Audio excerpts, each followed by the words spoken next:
فمال او جمال کی جنه مخبله وا جمال به او مال به وډیرو ځکه چې ترنوري وا ترې مړ دی نو ډیر مالې پاتې دی ها يريد ان يتزوج او بادنى سنه نسائها فكم ده مهر ده خذونا چې نور خذو د داسې خلې څومره مهر یې آینه کم ورکې یو حیله جوړو ما اذا ست حیله به جوړه کما په دې طریقه چې بدا ما سر راضي شو لګ مهر را نوالي نو بلوغ عن نکاحهن الا مگر من لي ان يقضوا لهن في اكمال الصداقه كبر مهر وكي وركوا دا ټول وي ثم استفتى الناس ورسول بعض وانزل الله يستفتونك في النساء وذكر الحديث لكن ما دوي چې دا آیت په دوه کې نازل دي یو دا چې کولې دا وخیدا او مهر پورا نه ورکړي دویم کم یو دی چې کولې نه دا او څنګه دی مال د وجه بل نه ورکړي نو ظالم داسې مکوا ظلم مکا ورکا بل چالا ما یتیم ما غرقوا ورپسې قامون اذا غصب جارية ولا ما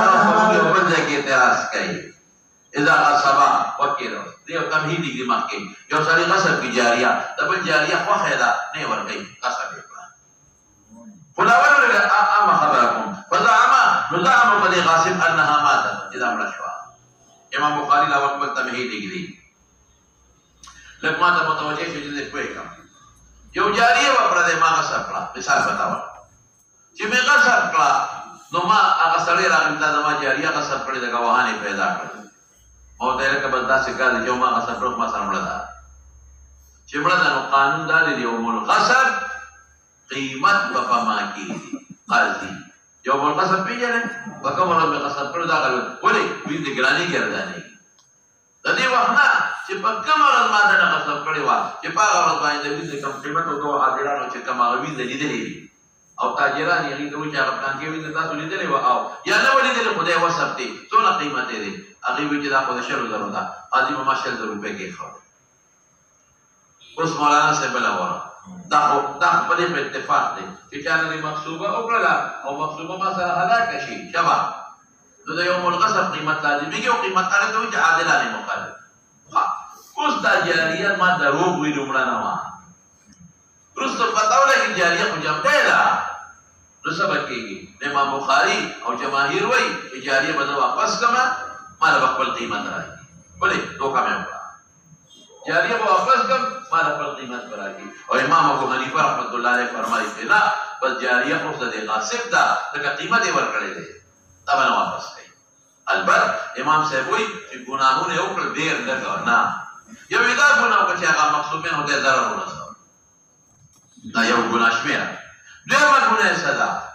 دویم دا چې دوکه وکړه دریمه سزا دروغ یې وایي نو دا څو ګناهونه وشو نو دا غاصب دا ګناهونه شته خو بس او جاریه سماده واپس کوم باندې امام صاحب دا وایي نو دې په موږ یو اعتراض کې جواب کوم اذا غصب چې خصب یو رجل جاریه ده بل رجل او زعم کې غاصب انها ماتت اذا ما سر شوی ده فقضیا او فیصله وشي بچا په غاصب په قیمت د جاری میته د مرګ وخت نه ورخه دا د میته صرف صفت د جاریه ده اذا هغه جاری چې مړ شوی ده هغه قیمت او د مرګ نه پس جاری قیمت نه لري دا کوم وخت قیمت شابسه ثم وجدها صاحبها چې مقصود منه دي وی مندلا نو په هي له جاریه دا مقصود منه شو مالک دي ويرد القيمه او قیمت واپس کی غاصب تا ولا تكون القيمه ثمنا او قیمت ثمن نه لري جاریه او امام صاحب سوای اذا قیمت څه شو دا ثمن جدا سره لکه جماعت غشتي وي وای خدایا هغه په دې باندې قیمت څه کی واپس پکې له خلا خدا وای قیمت بس کی واپس پکې او جاریه با ته واپس شي دا قیمت ثمن نشي امام صاحب په قیمت څه شو ثمن بجاریه زمانه قیمت دا چې چې غشتي به دی دا خو ټیک شو وقال بعض الناس کې امام ابو حنیفه رحمت الله علیه اسوي بالجاریه للغاصب ولې لاخذه لوجه اخذ مالک لا قیمت ترهید من غاصب کما راځي کوا مالک تراځي کما مقصود منه لوجه اخذ مقصود منه قیمت ترا والقرقه الامام بخاري بن سؤال کوي وفي هذا احتيال فذيك وحيله ما تقول له ما تقول له اوس حيله دا چې وی دا ما وقاله ته دې په مې راخصه کنه راخصه ما سره نکاح کني نکاح نو دا حيله به جوړه کوم غصب دی تو چې غصب یې کړ سبا به دې ما ته وي دا تا خوښه او تا غصب کړې ده او ګواهان یې پیدا کړل لا یا ما قسم نه انکار وکړو او ما قیمت معامله ده हमें कीमत लाजिम था नगोर दाइमो सलासो पुलिस को गुरु सुजारिया पैदा जी वापस की गिवा कीमत समझ रहे और ईमान से पुलिस कीमत से दे समझ नो विदा को चरचा कम जारिया वही और नहीं वर गई विदा लो बे बकई ता होगे बकई बस लो सब बसेशा चोई कब देखे وفي هذا فليك سجله وقال بعد جارية للقاسم لو إذا أخذ مقصود منه مالك لقيمت ترى وفي هذا فليك حيلة إلى بعض الناس فيه لمن أغش هذا فارقشتها جارية رجل رجل جارية أخوها أو لا يبي وهذا بين خمسين ولي بلقاء وكذا وسروها فغصبها للمجتهد أخوها وغصب واعتل وعذر بأنها ماتت إلى ما سر مرضها حتى يأخذ ولد عذر كي شابسه يأخذ ربها كمالك قيمة والي فيتيب للغاصب جارية غيره غاصب لا جارية جائز الأشفاء تبل جارية لا وقال نجم أموالكم عليكم حرام ولكل غادر لواء يوم القيامة ما تقول لهم يوسف يومنا لا يو خبركم لا جارية ما بمرضى أو دل من قيمة بس لن تقول إمام بخاري لكم آية ددی قیمت دغه سړی مالک دی کنه دی مالک به شو دغه چې قاضي فیصله وکړه نو قیمت مالک څوک شو مقصود منه او د غاصب د ملک نه قوت ده او قاضي فیصله وکړه لیکن جاریه به خالی نه وي یا به جاریه د ما په ملک داخلي او یا به د مقصود منه په ملک نو که جاریه د مقصود منه په ملک کې وي نو جمع د عوضین په ملک رجل واحده کې راغلی ما ثابت کړ مثال دا قیمت مقصود منه مالک ته او دا جاری مالک ته قیمت خدا هغه شو دا قاضي فیصله وکړه مشروط خو نه دی کړ قاضي خدا نه دی ویلي چې جمده پیدا شوه بیا واپس کړي فیصله وکړه قاضي دیوله قاضي راته دا قاضي د ویلي چې ما په شک جاری جمده ما کو فیصله دا به کوله او چې او یې مولانا صاحب تاسو وسیږي دا اسې په امام صاحب پر دې اعتراض دی پر دې پدې چې دا جاریه مړه کېدا تاسو نه تاسو کوه یا جاریه مړه کېدا او ما قاضي ته چې مړه ده نو قاضي په پټو څه څنګه خبره کوي قاضي به ما ته وي ته څه غواهان نه ولا د موجود امر چې دا مړه کېدا نو جنازه په کوله نو دا پټه ښه شو دا شپې هغه کړی دا او څوک یې خبر کړی نه چې دا یو خپل په جنازه نه ده یو خپل کې د ساتم نه دی ناشنا خبره جاریه مړه ده یو بل پیجنی په یو کلی کې یو علاقه کې اوسې کو جاریه مړه ده ورته جمع پیدا شو دا امکان لري دا فرضي سوال دی د دې حقیقت نه په دوربین کې دا نه ښکاري څه څنګه کېږي چې دې جاریه مړه ده او قاضي څنګه په ستر ګډون دی او لیوانې چې تحقیق نه کوي د مړې دی جاریه قاضي په تحقیق کوي چې جاریه مړه ده چې کوم دی مړه ده زه به ګواهان ولې 5 شپې ته بولم چې دا ګواهان دې جنازه کړي دا اخون دې د جمعات کې اعلان کړی دا جنازه شوی د دې خلک وړل دا دی ولا قبر کنه استدل نو چې دا چې مې جمع کوم نه پاتې کیږي او دا سړی چې هغه تخپل د جماعت غصب کړی دا نو هغه تحقیق نه وکړي ا دې دې چې دروغ نه لپاره ما ته مې ثابت کړی څنګه چا جنازه کړی راوړل کړه نو دا جنازه دا چې دا خو دنیا خلک مې پټیږي نه مر پټېدو والا شی نه دی خدا بالفرض دبا ثابت کم دا خبره چې دا داسې شوی ده نو ګور عوض د چا په ملک کې روايه د مقصود منه یاد ده قیمت هغه مالک د قاضي په اختلاف وکړه نو که جاریه هغه د ملک نه اونه وتلا وایا نو عوض د چا په ملک کې راځي په یو ټیم کې په یو وخت کې د یو سړي په ملک کې دواړه بدلې راځي هم جاریه او قیمت دې مثال نو قانون څه شو چې د قیمت هغه مالک شو جاریه څوک مالک شو قاسم مالک شو د جاریه نو چې دا مالک شو ما نو ګورو ته جمدم شي او د مالک ما انا دا څنګه دي او کته ته سره جما څنګه کې لکه هغه خرڅ کړل در باندې دا د قاضي فیصله رد د خرڅولو مضبوطه ده د پرځان ولایت د قاضي بچا ولایت دی ټول دنیا باندې چې قاضي فیصله او جاریه د مالک شو او دا مثال درکم د حضرت علی رضی الله عنه یو خدای د حضرت علی سے سره یو سړي دعوا کړ په یو خدای بلا زما خدای او گواهان پیدا کو شهیدان نزور و یا بس غټي غټي ګيري وګدي ګيري شیخ الاسلام هر یو غټي ګيري والا گواهان راوړل ما فوق الخصوصيتين بشبرين خصوصيتين یو لیش بره ګيره وا نو قاضي فیصله وکړه هغه دروغجن خرابچی قاضي فیصله وکړه څه چلے وکړه حضرت علي رضی الله عنه فیصله وکړه دا سړی د پاره ویلا صاحب خزه وی دي خزه نیمه کومه مسله موجود دي دې وی نکاح شوی دا چې کله فیصله خزه کوي کړه دا خزه اورخه نو خزه وتوی علي رضی الله عنه ویلا شکر وکړه بس ټیک دا فیصله وکړه مرسل خدای خاطر وکړه نکاح راوړه خزه نیمه درو ټول ما بزنا کو نو بس ټیک ده چې فیصله وشو د سره ملګری نو نکاح په 2 منټه کې کیږي راځو تر چې خبره جایز شي علي صاحب ورته سوي قد زوجاك شاهدان قد زوجاك قد زوجاك شاهدان بس گواهان وکړه ما فیصله وکړه زما د فیصله ستاسو د نکاح مضبوطه ده د قاضي فیصله د نکاح نسی مضبوطه کته چې دا مقصودین رضا نه ده هغه کومه مړه ده ولا نه و رضا نه ده نو فیصله چا کړی ده مولانا صاحب نو چې دې په ما خرڅ کی نو غاصب جما کول شي نو چې قاضي فیصله په طریقه راټول شي دا البدري ګناهونه وشو درې کم ضرر یې ورسره دویم دروغ وي دریم دوکه وکړه نو لكل قادر لواء يوم القيامه زمانه دوکه وکړه دا لواء به ورسره ورپسې شه وبه قال حدثنا ابو نعيم عليكم حرام الذي لو تجاريه ده دا زمانه باندې اموالكم عليكم حرام ولې تجاريه زماني نو پیسې خدا غدي نو عوضين ده یو شریف په من کړهل زو سر پسې عبد الله بن دينار عن ابن عمر رضي الله عنهما عن النبي صلى الله عليه وسلم قال لكل قادر يوم القيامه يعرف به باب وبه قال حدثنا محمد كثير عن سفيان عن هشام وعن زينب بنت ام سلمة عن ام سلمة رضي الله عنها عن النبي صلى الله عليه وسلم قال انما انا بشر وانكم تختصمون ولعل بعضكم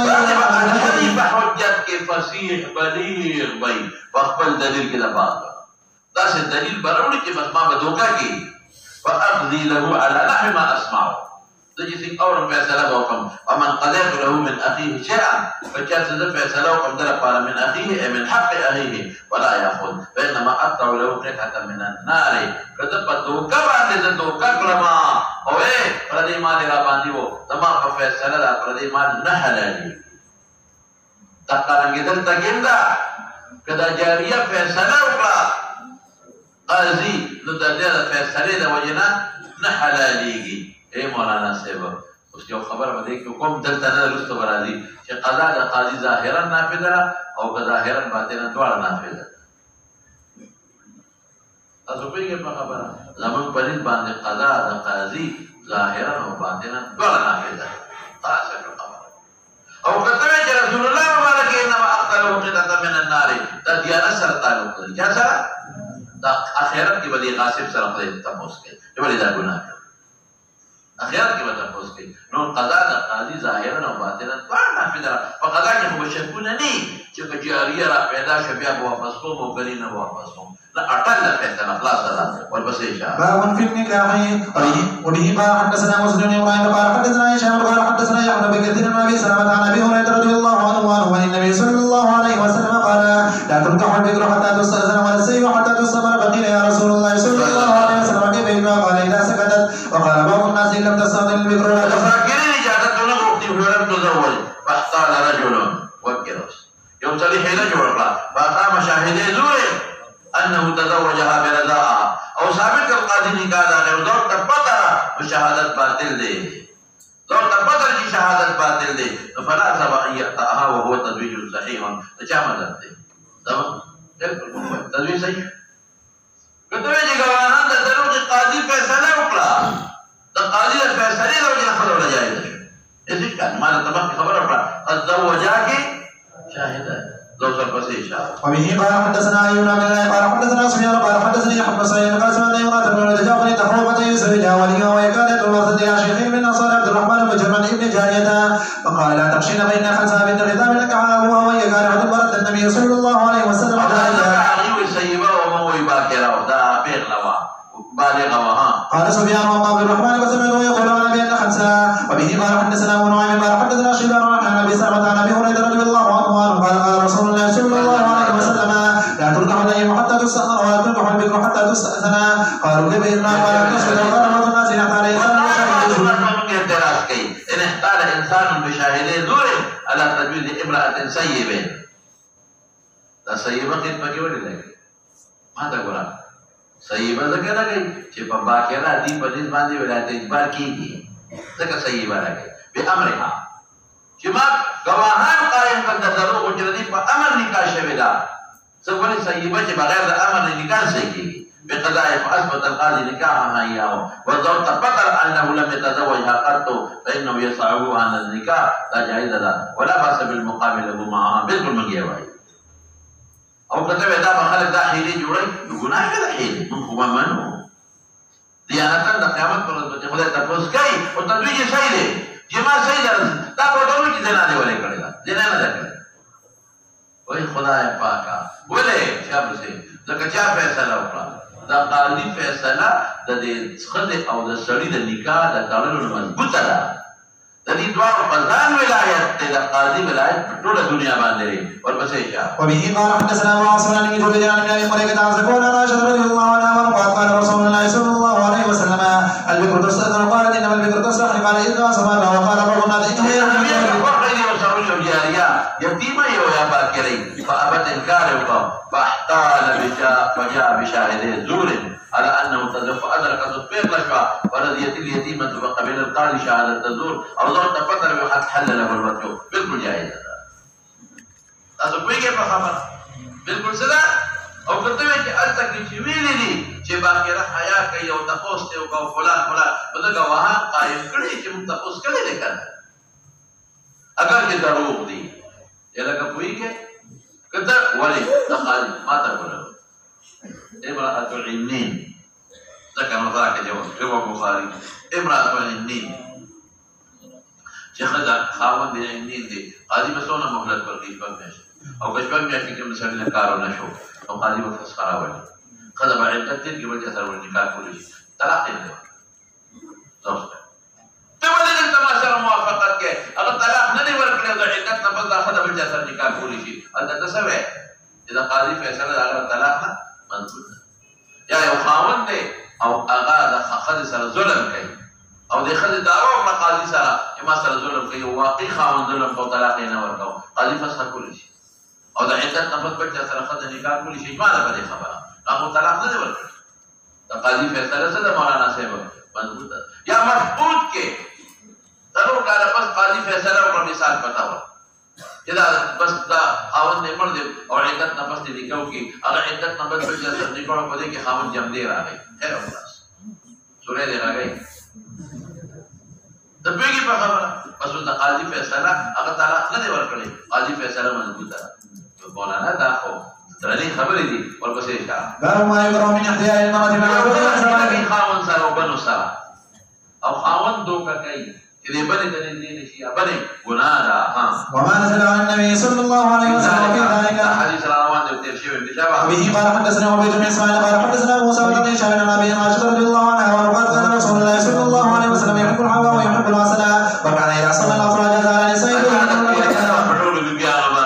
فدخل على حضرة فاتصبح عند اكثر مما كان يخرج وصد عن ذلك بقيل لهذه امرأة من قومه وقد عصر بسرت رسول الله صلى الله عليه وسلم فقلت اما والله نحن له وذكرت ذلك لسوده وقلت فإنه سيدنا منك بقولنا يا رسول الله دا غلطی شوی دا دا حضرت عائشہ او حفصه میټین کړي دي یاد لري دا او شار په چا سره خوړل زینب سره دا اوس اكلت مغفرا فإنه سيدنا بقولنا وما ادري وكان رسول الله صلى الله عليه وسلم تعالى وجد من روح من وسيدنا ګناه کړی دی جوړ کړی دی دا او ممکن ده چې هغه شاد خود مغافیر ممکن ده چې هغه شاد خود چا مغافیر عرفود پټه دا غي جوړه دا وکا کړ دا اغینه شاته غشتي دي مجوها سقطني حرة شربت عصر نخولنا ودرسنا حلوه الفتاة وسأقول ذلك وقولين وهي صحة دا شاته مجوه دا دیر دا جي شاته عرفود بوٹی لرا فلما دخل على سرود قال تقول سرود والذي لا اله الا هو لقد كنت نناجيه بالذي قلت وانه لعلى الباب فرقا منك فلما دخل ويحسن نمي وطا دا سودا نه ده حبسه ده استانه ویری د معایشې نومې وي ها فلما دنا رسول الله صلى الله عليه وسلم قلت يا رسول الله صلى الله عليه وسلم كذا مقاتل قال لا عرفوت بوټي چې کوم کڼ کوي جوړه کوي اقل خوري ها قالت ما هذه قال سقط يحول شرط عاصم قال جلست نحن ونركض فلما دخل على يقول له مثل ذلك ودخل على صفيه وقال له مثل ذلك فلما دخل على عبد قال له يا رسول الله صلى الله عليه وسلم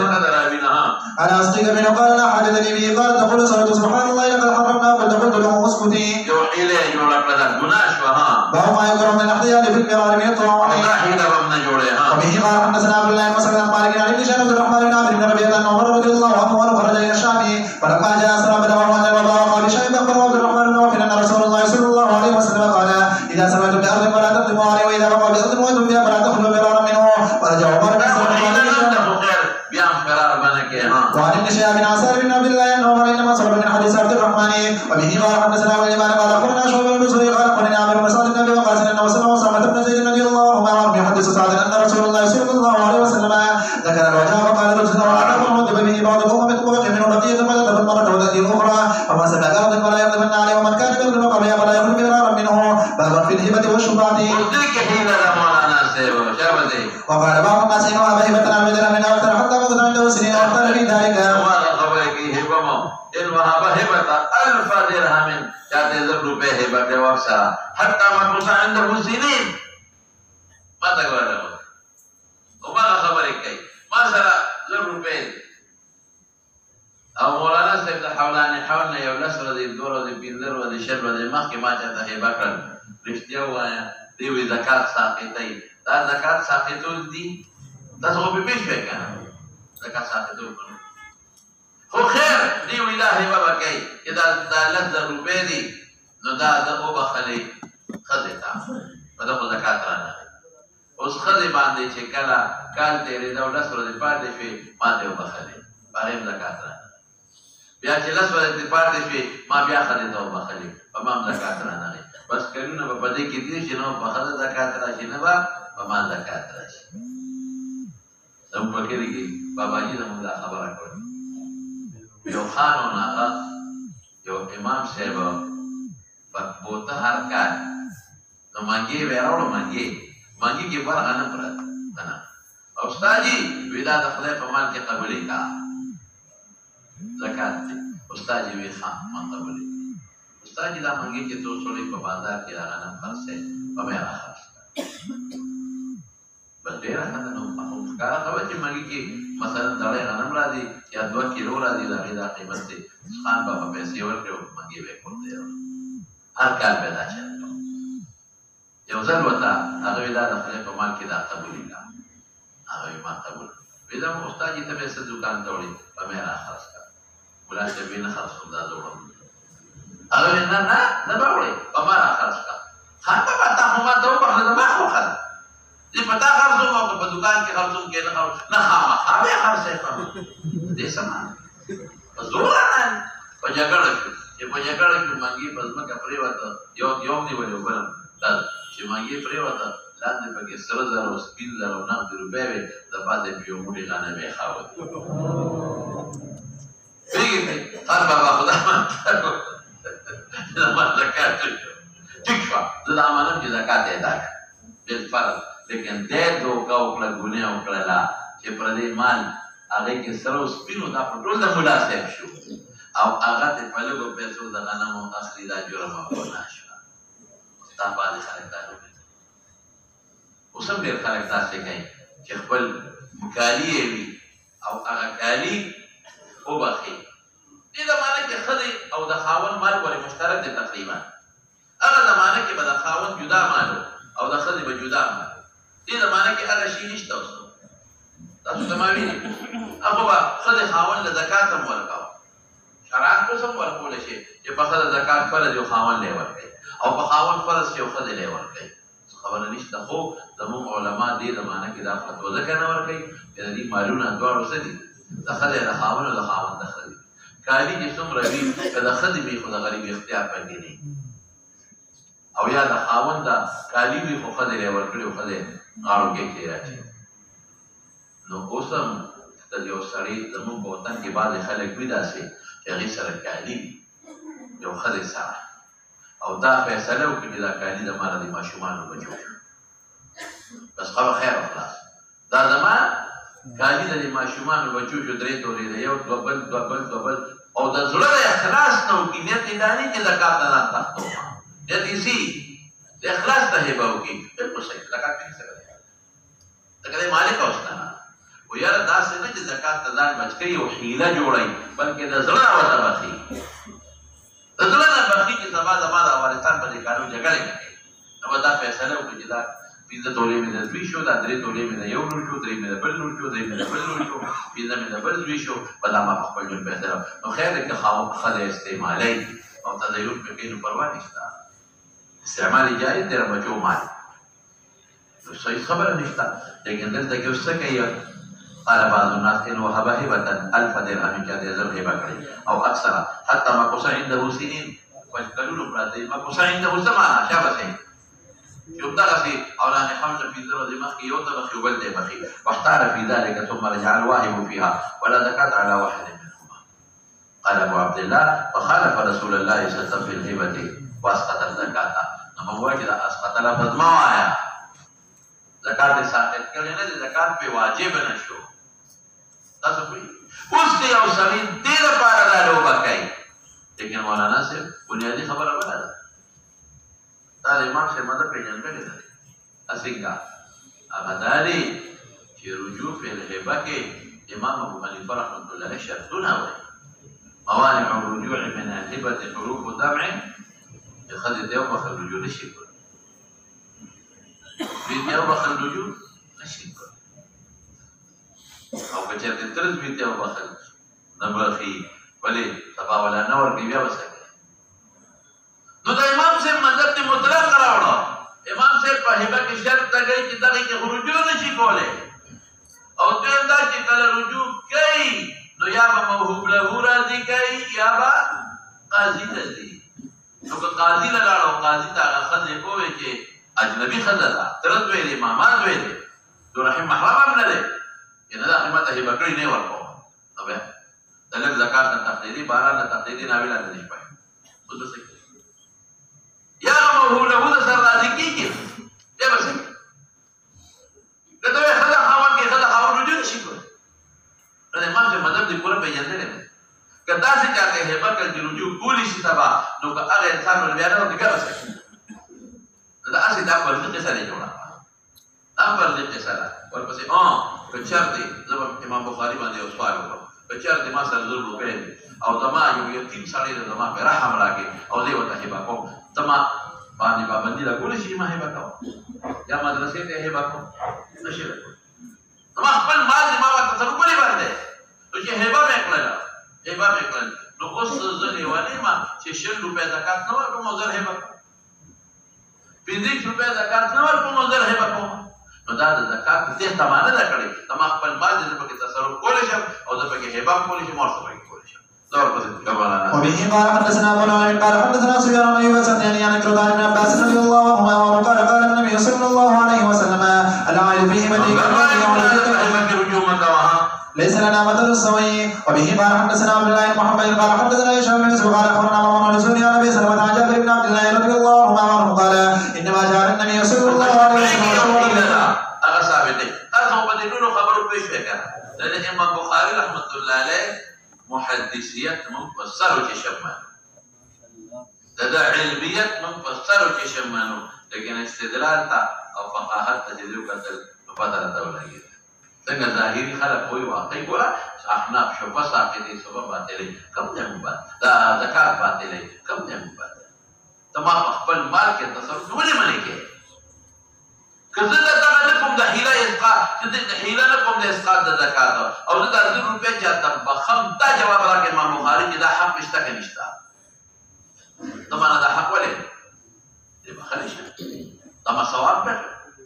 دا بیا خبره ده چې اوسړي په دې نیت یو لیونی وي چې 50 روپیا نه ورکړي او زر بخیل پاګلی نو دا ګناه به وي ولې نه او رجوع په الهبه مجاهد ده که یو سړي چاته مثلا 100 روپۍ هبه کړلې په دې نه چې زکات نه ځان تاسو مودا چرګي او ګناه شوه د زکات د نه ورکولو ګناه نه کېږي خو چې دا نه هبه یې کوي چا نه هبه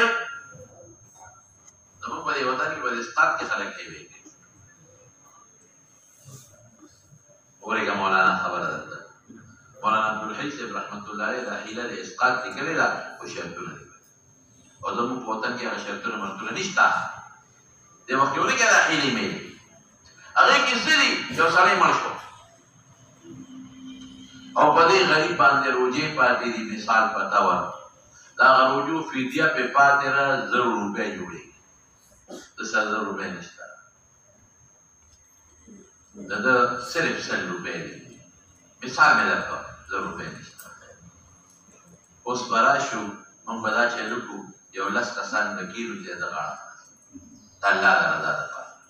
نو ما خپلې سر راوستې یاره د 100 روپۍ ایما کان ما خپلې 100 روپۍ راوستې یا د دې مړې 100 روپۍ دي نو ما تا ته وبخلې چې دا 100 روپۍ مې تا ته هبه کړلې په فدیه د دې مړې کې چې د 100 روپو د روجو غاړه خلاصه خلاصه کړه اوس تاسې چلو کړه ته وایې زه مولا غاړه خلاصوم 1000 روپۍ دي تا بل ته وبخلې ته خو مالک شوې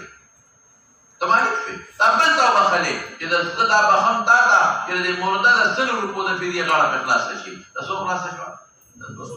أبقى 100 روپۍ ثم وثم تا بل ته وبخلې چلو لاړ لسو یو بل ته وبخلې هغه غاړه پې خلاصه شوه بلکل خو شرط پکې څه دی غوږ شرط پکې دا دی مولانا صاحب چې یو هغه انسان باندې فدیه پوری وي او هغه انسان نه غلطي شوې وي چې ما نه غلطي شوې ده ما منځونه نه دي کړلي په ستومانه او ما روجې فدیه را باندې وه او ما سره پیسې وي خو ما دا پیسې هلاکې شوي دي مهرباني وکړو زما څه چل یو دا شرط دی دا نه چې ګني خان بابا قصدن منځونه نه دي کړی او قصدن یې روجې نه دي نیولې او ته له دا چلونه کوې نه نشته دا ته خلک ډاډه کوي د خلکو به دا خیال وي چې اخره کې راشه اسقاط ورکړه او غاړه به خلاصه شي دا ټول خانان خو نه پوهېږي هغوی وایي په اسقاط جوړ زما جنت ته رسېږم او په اسقاط د جنت برغی کېږم او په دې حیله باندې زما کار کېږي خلک مه ډاډه کوو په ګناه باندې یو صورت خو پکې دا دی چې غریبه بې کسه دی بې څوکه دی دویم وصیت یې کړی دی ووره که وصیت یې نی کړی هغې سړي نو یرجا من الله قبول دریم شرط پکې څه دی نور مالی نی نور مالی نی دا هغه جایداد دی او ته ولې ښیي هر کول جایداد دی یو جرم چې د خلکو روکړ پې کېږي دا هغه 50 جربه جایداد دی 100 جربه جایداد دی 1000 جربه جایداد دی داسې پکې ته خلک ولې ښیلې جایداد ولې یو جرب فرق کوي یو ته جربه خلک روکړې پې کېږي نور مالی نشته د غریب بل څه دي چې دا کم حیلو والا ناس یو بل ته بخل کوي دړه نه بخي دا غلط بل شرط پکې څه دی بل پکې دا شرط دی چې دا کم یو بل سره ناست دي نو دین اهل د دې دي چې فقرا دي مساکین دي ته هبه کومه د فدیې کې دي اهل د فدیې دا غوښتو دا راګي آیا زموږ په دې وطن کې چې زموږ ماتا ته وبخه ماتا ته وبخه ماتا ته وبخه قارغان راغون شي قارغان دا خونه څوک دا خونه دا قارغان راغون شي او سویونه صابون یا ارز په میدان پروتي یو امرا لیلاس پرېږدي بل امرا دي دا څه چل دی پوهېږې په خبره په هغې لاس ږدي په هغې باندې نو په سړي لاس کېږي نو هغه بل سړی په لاس کېږي نو د هغه په لاس کېږي نو هغه په لاس کېږي حجر اسود دی ګل کا دا صابون چې سم ثواب دی شهید د خدای دې تباه او برباد کړ مار شي او چې کوم پکې ناست دي رښتیا ووایې د موټر خاوندان پکې هغه بلیا او دړه دی بخي او تاسو سوچ کړئ چې د نور مال شته که نشته دا هیله کم دی نه د موږ د وطن کې چې کم خلک کوي دا مروجه هیله دا نشته په شرع کې مولانا عبدالحی صاحب وایي اووه شرطونه یې پکې لیکلي هغه قصدن منځونه پرېښي دي ته ولې په غاړه خلاصې هغه وصیت نه دی کړی نو دا فعل په د هغه خو وصیت نه شو چې د هغه ته نسبت به وشي او بیا دا دی چې فدیو حساب دې کړی چې فدیه کې تجدید معنا ده د 2 روجو به ورکړې د 3 به ورکړې د 1 به ورکړې د 2 نیمو 3 نیمو به نه ورکړې ته حساب دې کړی بیا د هغه نور مال شته که نشته بیا چې دا څوک ورکړي دا مسکینان دي که نه دي بیا د زړه نه هیله کوي د ابوبکر یو مولوي صاحب مولانا عبدالحق صاحب نوم او د دې مدرسې مدرس هم پاتې شوی دی د دې مدرسې او د دې محتمم صاحب د مفتي صاحب د والد صاحب ماما د مفتي صاحب د والد صاحب ماما او د موږ په تورازو کې یو جومات د مسجد مطمئن خیل باغی کې امام اوس خو الحمدلله بچي لري لوی افسران دي او هغه زمانه کې غربت وده نو یو غټ خان په مبتدیانو کې غټ خان په خوا د خلکو د ټانګر کې با د ساتونو وړو خلک په ټانګو کې د موټر نه وي غټ خان مړو د قصې بالا صابونو بالا سامان چې کې په میدان باندې اناستو بس هغه د مړي خاوند دی راوسته هغه خو پویو ودا مونږ تا ته وخمولې سي هغه ډیره انو ټول خو نه ناشتي و یې مولوی صاحب ته وخه ایمان تا هغه ټاګي ورته ځم پر کوته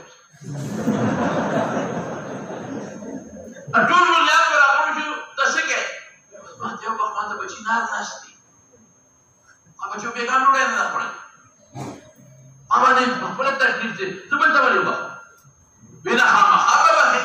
به خامخاسمه تمام مال دي خامخابه امولا پښتا ساده دي نیمه د خامخابه خې ساجب کې پیسې دي نیمه د خامخابه خې ویا خو لا مالي نو دا څه ما ته نو بخولې خامخابه صاحب مال پس مقتدیانو ته وی چې پر داخله دا ټول دوکا دا تاسو ما ته وبخه تاسو زموږ ثواب وشو تاسو ما ته وبخه زه مستحق زما بچی بیګام نه دی کړی زما ثواب خوشو تاسو وي او بالکل هم کوټه ته ټاګه کې وایي په کاری ورشه دی ارغان داسې پاتې شو داسې وځره وایي دا د کوټه کې راځي ما تاسو وبخو او مړې خان بابا نموز کړي دي نو روزنی ولې دا نه حج کړي دي ټول مړې حرامي دوونه کړي دي او د جنت مرغې شو جنت فردوس ته ورسي اصحاب په خدای داسې کوته کې دي فرشتو سره داسې کوته کې دي په خبر کې دنه چې خان بابا بازار باندې دا وباسي کنه دا په دې خبره ما دا ته وخت دا نام څه څه جوړې کړې اشتري انا چې ګرځي دې کار کوم مالا بدر شابي کې پښتا شابي کې دا پښتا خو مولانا صاحب دا شرطونه دی ولا چې مقصد دې دی چې دا مړ غریب مجبور دی وصیت دې کړی سم نور نشتا خلاصو ولا نو اجنبي سره د بل په دې کې دی ورته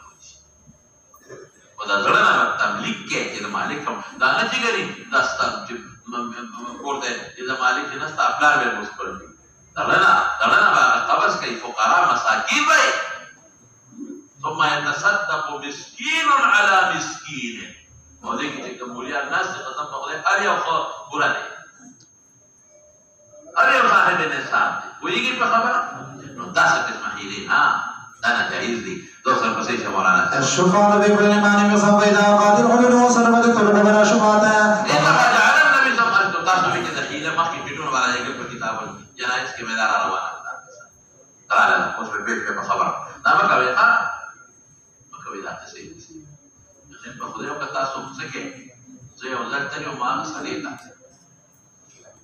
دا ډیره مخکنه زمانه د صدقې او د پاړکینار کې په خوا جلسې کې دي د سیرت جلسې وکړي دي په صدقې پاړکینار کې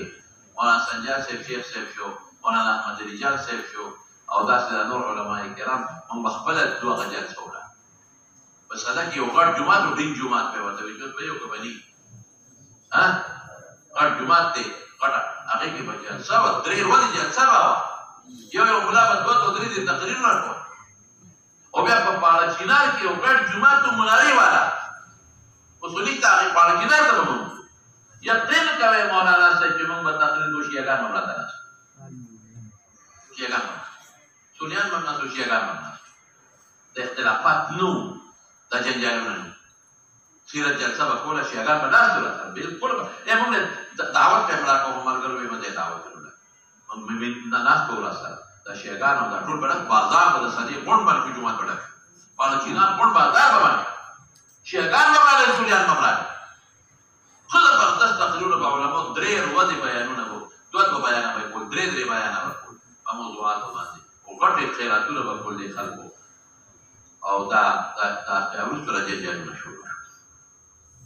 التمات یو مولوي صاحب وی دلته چې کم سړی مقبرې ته ځي کم مولا نو خر به بولي جنازې له چې ځي کم مولا که څه به بولي خر سره بولي وی دونه مالي چې په اوږې نه شي راوړي په خر به یې راوړي بیا دې سات ته خوند کوي زمونږ هغسې ګوړه بېلتونکې ګوړه پخوا به خلکو ګوړې ورکولې د ګوړې سیسټم ختم شو یقین وکړه پخوا به خلک ګوړې ورکولې نو خلکو مولیانو صاحبانو او تخه به وه سپینه تخه به وه اوس خو جانمازونه دي که نه پخوا دا جانمازونه نه وو یو ګز ټوکړه به وه یو ګز سپینه ټوکړه به وه د سان چې دا مړې پکې نغاړي نو دا به یې د سان نه یو ګز ټوکړه ورکړه ملیانو غریبانانو ته نو مالګې به یې په سخات کې ورکولې او ګوړې به یې په سخات کې ورکولې نو هغه ګوړه به یې پکې وتړله نو په سر به یې کېده مالګه به یې پکې وتړله کټه مالګه به وه نو په سر به وتړه ملیان غریبان به جنت ته کله و باران شو په هغې نه هغه څاڅکي د ګوړې به زما لیدل مشاهده مې کړې ده مشاهده مې کړې غریبانانو مولیان یقین په خدای وکړه قسم درته خورم چې د دغې سان د ټوکړو نه سار ورته وایي ښه پخوا ورته سار وایي اوس ورته څه وایي بېکاره ټوکړه دا کفنونه والا بېکاره ټوکړه د دې نه به مولیانو خپلو بچو له جامې غریبانانو دا به یې وګڼډلې څلور پنځه به یې یو ځای کړئ نو ماشومانو به یې د جامې ډېر غریب غربت په دې علمو دی ناجیزانانو نو دا چل به پخوا کې د ګوړې به وړلې اوس صاحب امان صابون به وو صابونونه به ګوړې به وې نو خلکو به د مړو ښه مضبوط خاک ورکاوه داسې به نه هر مولا چې په مړې وشو که نه نو بلا سره و پنځه چکې لس دولس چکې صابون به وو دارنګې دړی دوه دړی ګوړه به وه او دارنګې مالګه به وه دا ځان سره بچي به یې بوتلي وو او دا به یې ځان سره پورته وړل هغه شی ختم شو شکر دی خدای عالمان مالدار اوس هم دا جانمازونه ورکوي که نه دا جانمازونه ته د پلاستیک په ځای نه وباسه نو توفیق الله ته مړ یو نصیب هغونه زړې هغه هلته ورکړي دوی یې راوړي په دوکاندار یې خرڅ کړي جمع کړي لس دولس په دوکاندار یې خرڅ کړي دوکاندار یې بیا ورکوي هلته بیا خرڅېږي دا لوبه شروع ده اوس خو لا خیر دی ښه دی نغدې پیسې هم ورکوي نغدې ورکوي پوه شوې خو بهر کې مولانا صاحب هغه جواز د صدقې وغیره په خپل ځای کړو چې صدقه کې نه تعین نه مکار شرط دی نه تعین د زمان شرط دی خو مولانا صاحب زما د بله نه پکې ده چې دا دین و خبر یو خو به جنازې د خدای د رضا دپاره شي دویم دا دی چې مولیان به د غټې بدنامۍ نه خلاص شي اوس د مولیانو د خلاص خاک واروي دې نه به خلاص شي او بل دا حیلې میلې ما تا ته وبخو تا ما ته وبخو او دا قاغان ماغان راغوړ شي او هېڅ هم نه وایي که نه هغه خو پخوا به د یو غټه سندره وه سندره به د هر ملا یاده وه ګوره سندره وه ښه ما نه یېره ده اوسنه سندره یاره یو کړی دا ده که نه چې د شاره د مسلمانه سره دا ښایېږي چې د به ټول لمونځونه کړي دا به د شاره د مسلمانه د شاره نه دی پوته که نه یاده به هم دی د شاره د مسلمانه سره دا ښایېږي چې د به ټول لمونځونه کړي ټول روجې به یې نیولې وي انسان دی چې د لمونځونه بې پاتې وي روجې بې پاتې وي نو د هغه روجو د لمونځونو دا فدیه ده د وارث بخلې ده چې د غاړه پې خلاصه شي ته نورې کسې پې خو باندې اوسېرې دي لهذا دې تا ته به ښه چې د مړي خلاصه شي او تا ته به وبخلې هغه به وایي شاره د مسلمان دا ښایېږي ما تا ته وبخل ما تا ته وبخل دا سندره به وي الف ایک دو دون او دو دولی چار او چار پنج بیس او دا جبلي دا لوبه کړې ده دا لوبه کې شته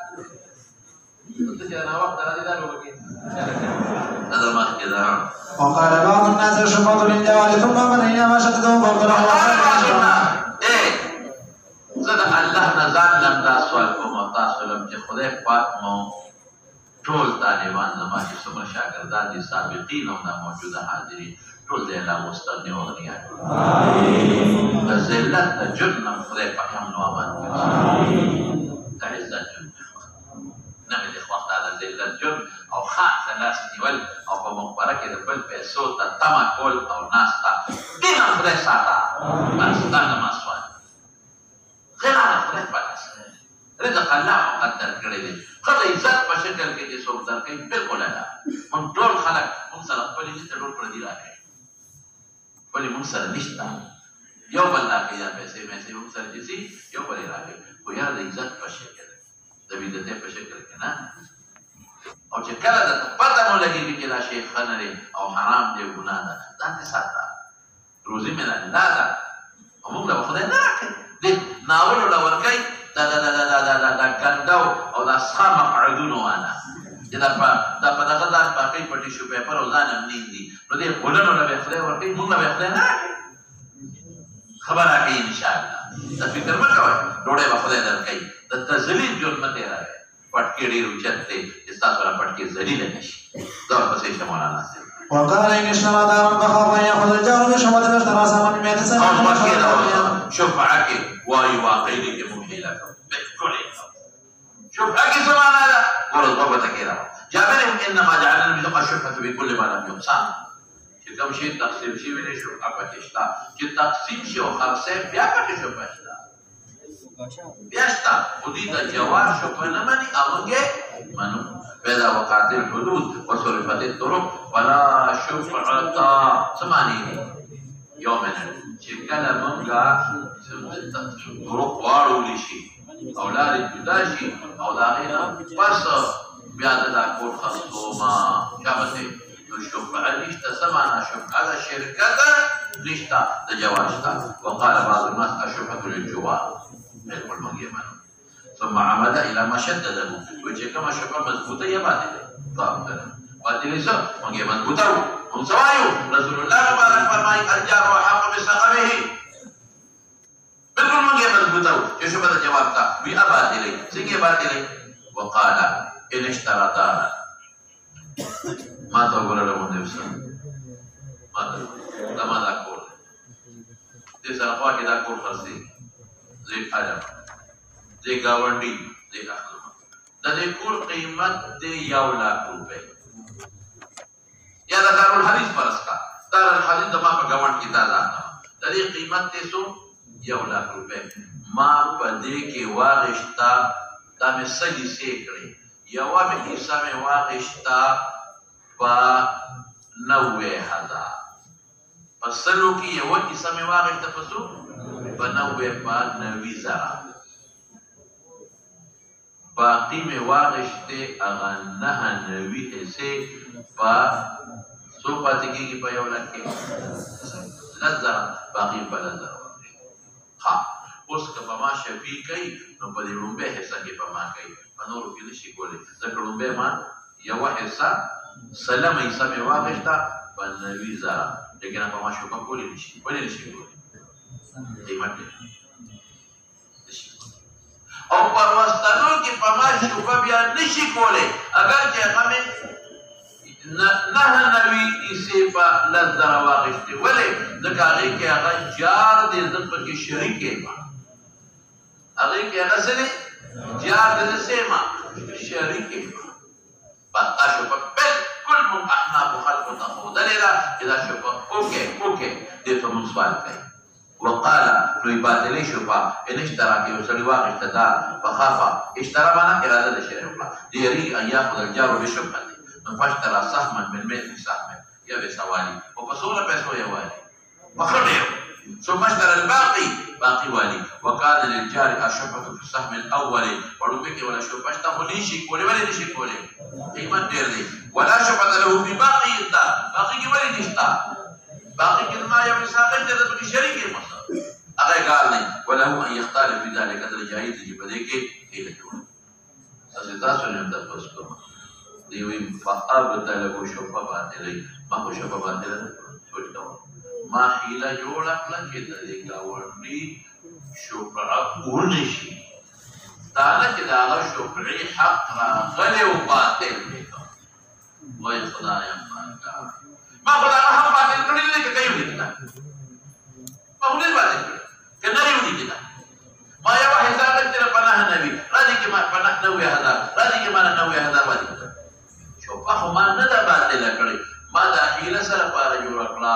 چې دې شوفه اونې کی زما په خبره تاسو ورونه رسیدلې دا هیله چې ما جوړ کړه سره پاره جوړ کړه دې لپاره چې دې هیله چې دې دا شوفه اونې کی دا نه شوفه راغلی و ما باطل کړه دا باطل کړی دی او دا هیله ولې خلق ته مولانا صاحب ظاهر په زما بلا وجه دا هیله شریعت دا شوفه ولې قائمه کړې ده دې لپاره چې زما کور تنګ دی او زما په ګاونډ کې بل کور خرڅېږي نو چې بل سړی راځي نو ضرورت نه ماته دی وایي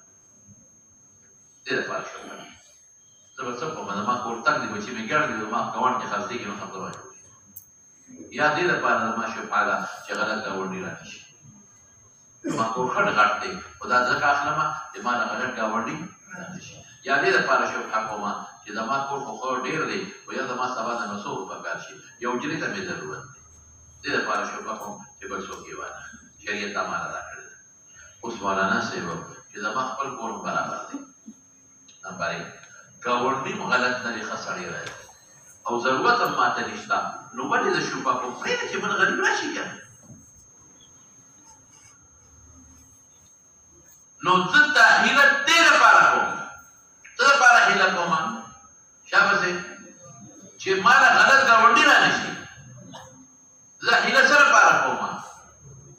اوس مولانا صاحب وکړي او زما خوا کې کور دې خرڅېږي زما خوا کې کور دې خرڅېږي او زه پې شوبه مثال په طور زه دا خامخا اخلم زه به په دې شوبه کوم ولې اصل یو بدماش راشي او زما دا کور ګاونډ کې وایي سبا به دې دلته کې نور خلک هم دې تنګي بیا وسه شوبه په شریعت جایز کړی دی نو په دې څه جایز کړی دی او زما کور هم فراخه دی کوم سړی چې اخلي هغه سړی نیک سړی دی زما ضرورت هم نشته نو زه ولې شوبې کوم هغه غریب به څه کوي ښه تا زه یو تپوس کوم امام بخاري نه زه د خدای بنده یم د آدم علیه السلام په اولاد کې ما سره پیسې شته زه به څه کوم زه د خپل کور اخلم کور مې نشته خو چې کوم ځای اخلم په ما شوبه کېږي بل ځای اخلم هلته په ما شوبه کېږي بل ځای اخلم هلته په ما شوبه کېږي بل ځای اخلم هلته په ما شوبه کېږي زه اسمان ته وښیم زه څوک زما د امام شافعي د امام بخاري د جواب زه کور ته ضرورت لرم زما کور نشته زما بچی دی زما دونه کور نشته چې بچی پکې د واده نه پس ځای کوم دله کور پیسې راسره شته او چې کوم ځای د کور دعوه کوم شافعي شوبه کوي چې کوم ځای کور اخلم بل ځای سړی شوبه کوي چې کوم ځای اخلم بل ځای شوبه کوي زه به څه کوم دا بچی مړ کړم واده ولا نه کوم څه وکړم دې بچي سره پوریاس کې ولا کور واره لکه پوهېږئ په نو بعضې وخت محتاج یم دې ته چې دا حیله وکړم اوس به راشي هغه انما العمل بالنیات دلته اوس استعمال کړه که زه دا شوبه باطلوم باطل نه داسې حیله جوړوم چې شوبه را نه شي دې له کوم چې دې ګاونډي ته ضرر رسوم دې له کومه چې دې په ګرانه والم چې په ګاونډي په ګرانه خرڅ کړم یاره زه ګناهګار حیله مې صحیح ده دا نه چې حیله نه ده صحیح ځکه شوبه مې باطله نه کړه داسې حیله مې جوړه کړه چې شوبه سکون نه کړي پوهېږئ په خبره ګناهګار او که زه دې لپاره دا حیلې کوم چې ګاونډیانو ته هېڅ ضرورت نشته خو زما کور ضرورت دی دا ډوالمه هېڅ ګناه به ما نشته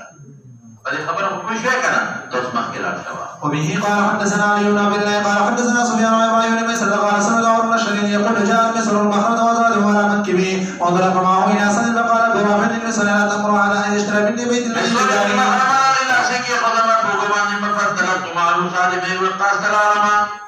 فقال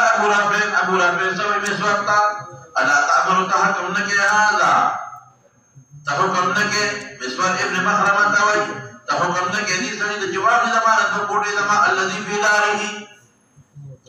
فقال سعد بن ابي وقاص الى ازيد ولا 400 سلور سولجاتنا اخلما اما مقطع تلي يكون لكم جدا قوم يدرتا يا منجمت استان لگي لكم قال او تسوي ابو رافع اعطيت مال 1500 نقد ملاوي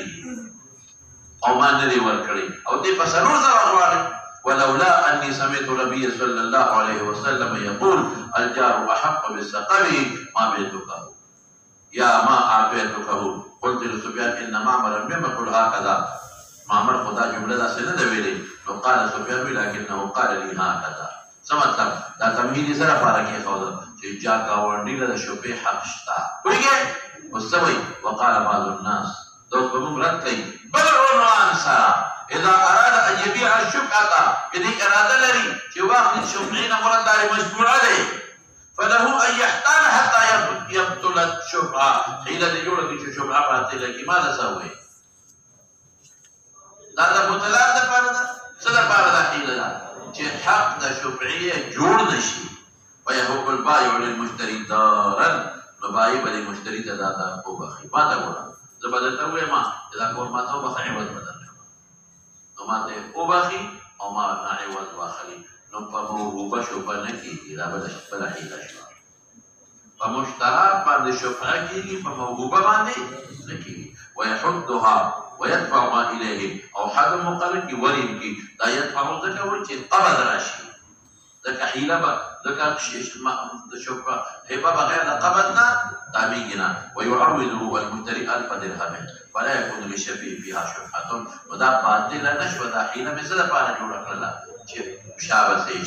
وبه قال حدثنا محمد بن يوسف قال حدثنا سفيان بن ابراهيم بن سلمان بن الشريع عن ابي رافع رضي الله عنه ان سعد سوى بين النار بمات من ثاني فقال لولا اني سمعت رسول الله صلى الله عليه وسلم يقول الجار حق بسقبه ما اخرجك وقال بعض الناس اشترى نصيب ذلك غير تمهيد يا اخوتي جار شفشتا وبعض خلق سوي احناف يعني ان اشترى نصيب ذلك تمام فقول كي وحساب فاراد يبدل الشفعه بيا مجدا بوتلان ندي وهب لابنه الصغير فذاكور بدا چاته وبخما يوم شمتا اي مولانا سيبا ذاكور بدا وانا فورا بچاته وبخما ما شوف خلاص شو خبره نو اوس کاغه شو راکې کولی شي دا ما شرا کړی دا او قبل به کله کوي دا یتیم څه شي دا ما شوف بچي بالغ شي هغه ته هبه کړی نو خبر څه ولا يكون عليه يمين دا ما تقول له ما تقول دا ما شوم قيدي ولي لگاو وما شوم قيدي زکه ولگاو چې یو خو ما شوم لکه قسمونه ورکړي نو هغه قسم نشته او دویم دا چې دا ما شوم قبل د چا د پلار قبل د چا قبل دي دا ما شوم قبل کته چې ما شوم ته هبه هغه قبل تکو او د پلار قبل د ما شوم قبل دي او که بالغ لا ما شوم قيدا کړي یو باغ یمین ناراضي او دویم دا دی چې د ماشوم په دې د پلار قبر کې پلار ته وایي تا خو دروغ وایي ما هبه دې کړه هغه خو دې ورنه کړ ما څه وایي چې د ماشوم پلار قبر د ماشوم قبر دې خلاص شو مخکې ده ها باب احتيال العامل ليهدى له او دا حيله لمن منادا وبه قال حدثنا عبيد بن اسماعيل قال حدثنا موسى بن عائشة بن ابي حميد النسائي رضي الله عنه قال استمر رسول الله صلى الله عليه وسلم ان الصدقات بني سليم يدعى من بيته فلما جاء حسبه قال انا مالكم على حديث فقال رسول الله صلى الله عليه وسلم فهلا جلس في بيت ابيك وامك حتى تاتيك هدية ان كنت صادقا فقد بنى فحمد الله واثنى عليه ثم قال اما بعد فاني استمر الرجل منكم العمل مما ولاني الله فياتي فيقول انا مالكم على هدية اهديت فلا جلس في بيت ابي وامي حتى تاتني وديته والله لا ياخذ احد منكم شيئا من غير حقه الا ان الله يحمله يوم القيامه فلا يعرفن احد منكم نبي الله يحمله فانه رقاع او بقره له خوار وشاة ديار ثم رفع يده حتى ولد بيده بطي يقول اللهم هل بلغت بصر عيني وسمع اذني وبه قال حدثنا ابو نعيم قال حدثنا سفيان بن عيينة سمع بن شريك عن ابي رافع رضي الله عنه قال النبي صلى الله عليه وسلم الجار حق بسببه وقال بعض الناس اشترى دارا ب 20 الجار وحق بسقبه او بالقابوتلان كي نبوتلان نكو البدر من بلا باس يحتاج حين يشتري الدار ب 20 بعض الناس اذا اشترى دارا ب 20 البدر من ما تقول دا کور ما په شل در باندې واخش ریټ په رسو مقرر ته مولانا صاحب شل دا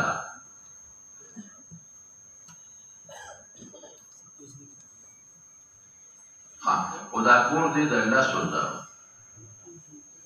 بس ما ته ګورم ما واغی دا کور په سو د سودې ما څه جوړ کړو ما دا جوړ کړو یله کدا کور په شل در شو ها خدا سے کار وکوم چې 9,990 بتاله دا کور د لاسو زرو دور سو بوله دا څه وجو کور د لاسو زرو درهم سوچو کا او دا دور سو مثلا ما دا ته چې دا له کور په شل در شو کا کار کیږي او دوی په بیا وسره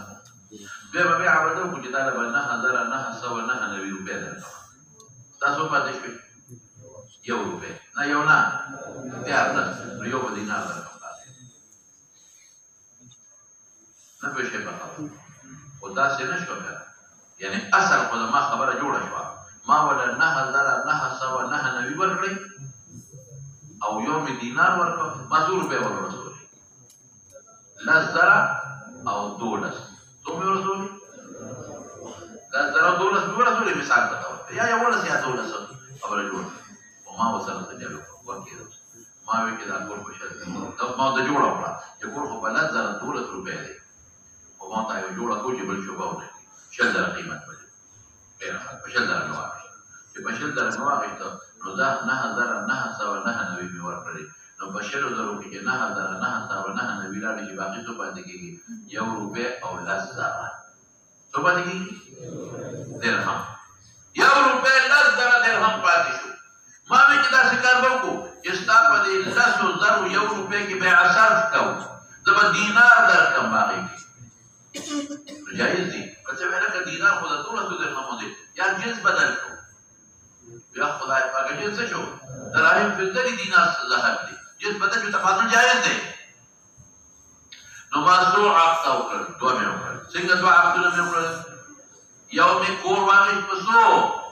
بشار زراو دي د 10,000 مثلا 2 روپۍ پاتې پیدا یو کور دي د 10,000 واخیست په څو بشار زراو بیا مې بیع صرف وکړه بیع صرف سمانه 9,909 نبي خو مې ولا ورکړل په خپلو خبرو کې دغه بیع صرف نه دی بیع صرف دا دی چې دغه 1 روپۍ له پاسه 10,000 په مقابله کې مې څه شی ورکول تا دینار مې ولا ورکړ ما ته مسله سمه شوه ځکه ما ته کور په خپلو پیسو پرېوته اوس که شفي شوبه کوي نو په سامانو پکې سامان یې څو دي 10,000 دي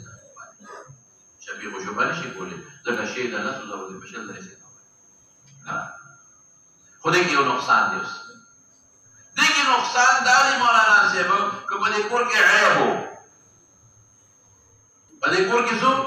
عیب و دې کې یو بل نقصان دی نه عیب رستو با دیکھ یو نقصان دی که دا کور چا په استحقاق یو ان بیکا ما خدا شوق شپی خو شپاو نکړه سوچو کله مو دی بیا درته وایم دا کور د 10,000 دی زه د شپی نه یریږم ما ولا قیمت څو مقرر کړ 10,000 بالکل سوچا قیمت په 10,000 مقرر کړ او پاره کې مولا 9,909 ورکړل دا یو بیا شو دویمه بیا او سره کومه مخکې مو سره جوړه کړی دا دویمه بیا او سره کومه چې دا 1 روپۍ د پاسه په 10,000 کې ولا څه شی ورکوم 1 دینار ورکوم بیا اثر مې وکړل ما ته شی په هغه خپل قیمت پرېوته او شفي شو به نشي کولی په 10,000 بیا کوي خو که چېرته په دې کور کې عیب راووت دا کور په استحقاق چا یوړو بل سړی راغلی دا زما دی زما در باندې خرڅ کړی دی هغه کور ځکه هو واقعي غټي کور نو زه به څه کوم زه به لاړ شم دغه څونه پیسې به دې باندې واپس راکړي حاجي صاحب ورکړي په دغه سړي تاوان نشته په دې پایې باندې پر دې کورې خرڅ کړی باندې تاوان به نشته ولې ځکه چې په استحقاق سوچ کوه چې په استحقاق کور یوړلو دا مبیعه ده نه وه نه پوهېږې په خبره چې په استحقاق کور یوړ استحقاق دی چې استیمانې کې یوړل نو مبیعه ده نه وه نو زما بیعه باطله شوه پردی شي خرڅېږي نه بیعه څه شوه باطله شوه کأن لم یکن شوه بیعه کأن لم یکن شوه نو چې بیعه د کور باطله شوه نو بیعه صرف هم باطله شوه ځکه بیعه صرف ما ورسره په هغه پیسو کې کړی دی ما خو دینار ورکړی دی خو د ده د کور په عوض کې په ما 10,000 روپۍ پورې وه د کور په عوض کې د په ما څو باقي پاتې وې 10,000 نو چې کور په استحقاق یوړ د په ماړو څه شته دی نه کأن لم یکن ده نو بیعه صرف هم باطله نو ده ته تاوان شته نه ما ته تاوان شته خو که چېرته دې کور کې عیب و او چې لکه دا کور خو د چت ناست دی ډنډر مات دی کرک دی په دې سره دا کور دې خپل واپس واله نو اوس به څه کېږي اوس به ماله دې 10,000 واپس راکړي دا ته تاوان دی اوس څو به راکړي ولې په صورت د عیب کې بیعه کأن لم یکن نه ده نو لومبۍ بیعه فسخه شوه بیعه صرف نه ده فسخه یا خدای پاکه لومبۍ بیعه څه ده مولانا صاحب بیعه ما په څو کړې ده بیعه کأن په 10,000 ماله به 10,000 راکړي هلکه تا خو 10,000 نه دي تا خو ماله 1 دینار راکړلی ما نه خبره په څو شوې ده په 10,000 تر روغ سوچ په دې کړی وکړه تا ولې ما سره زه بیعه صرف نه باطلوم بیعه صرف نه باطلوم بیعه صرف په استحقاق کې ځکه باطلې ده چې هلته بیعه کأن لم یکن وه نو بیعه صرف په هغې بنا وه د هغې په ثمنو بنا وه هم ورسره ختمه شوه دلته بیعه کأن لم یکن نه ده نو بیعه صرف په باتی وي کنه باتی وو مالا بشل در روپیا وی خوشوی پی کنه مخ کده وصول وقال بعض الناس إذا اشترى بدرهم ب20,000 درهم خذ كل قيمة للدر له سر باسا فلا باس أن يحتال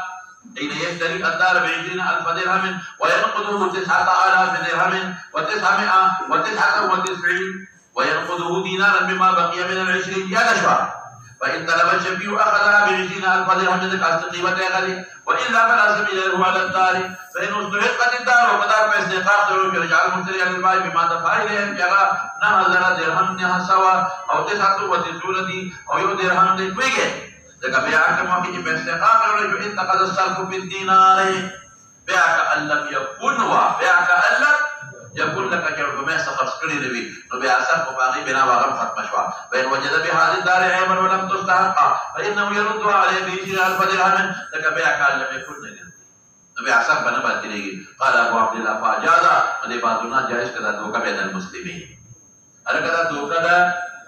نكره يا زمان ضرورت تكور تو جكم ده شوفا أخنم خلق شوفا كذا بس أقوم لم نخلي بعد ذلك كنا ده زمان ده كنا قال النبي صلى الله عليه وسلم بيع المسلم لا داء ولا خبلة ولا غائلة هم بوي لا داء مرض شيء بنا خرص خيبة